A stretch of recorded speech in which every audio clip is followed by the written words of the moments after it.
శ్రీకాకుళం జిల్లాలో రేషన్ బియ్యం పక్కదారి పడుతున్నాయి. టెక్కల నుంచి ఒడిశా రాష్ట్రం బరహపురానికి అక్రమంగా రేషన్ బియ్యం తరలిపోతున్నాయి. తాజాగా ఓ వాహనంలో అక్రమంగా తరలిస్తున్న 11 టన్నుల రేషన్ బియ్యం కాశీబొగ్గ పోలీసులకు పట్టుబడ్డాయి. టెక్కల టు ఒడిశా వాహనంలో పట్టుబడిన బియ్యం టెక్కల నుండి తరలిపోతున్నట్లు పోలీసులు గుర్తించారు.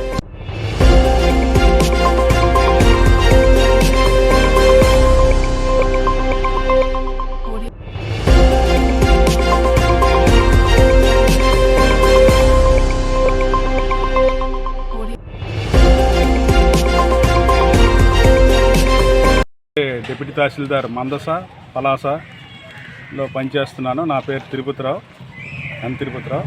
యాక్చువల్గా నిన్న రాత్రి సిఏ గారు ఆధ్వర్యంలో ఒక హెచ్డి వ్యాన్లో ఇంచుమించు 220 బ్యాగులు అంటే 1100 కేజీలు అనమాట మొత్తం.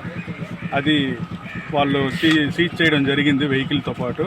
అది మాకు చెప్పి సిఎస్డిటీ అయిన నేను మా విఆర్ఓ గారికి అది హ్యాండ్ ఓవర్ చేసి ఉన్నారు. దానిపై 6A కేసు బుక్ చేసి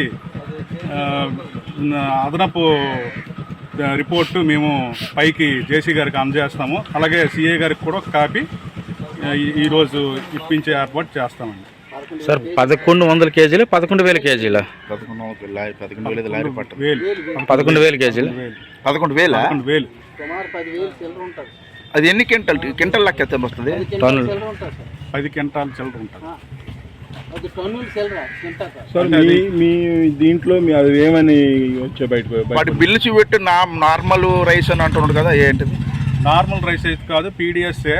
అది కూడా ఎంఎల్ఎస్ ఇన్ఛార్జ్ ఇక్కడికి మాకు స్టేట్ ఎంఎల్ఎస్ దీనికి పంపించి డీడీ తీసి పంపించి అది పీడిఎస్ కాదని నిర్ధారణ అవుతుంది. కానీ మా నిర్ధారణలో పీడిఎస్ రైస్ అది.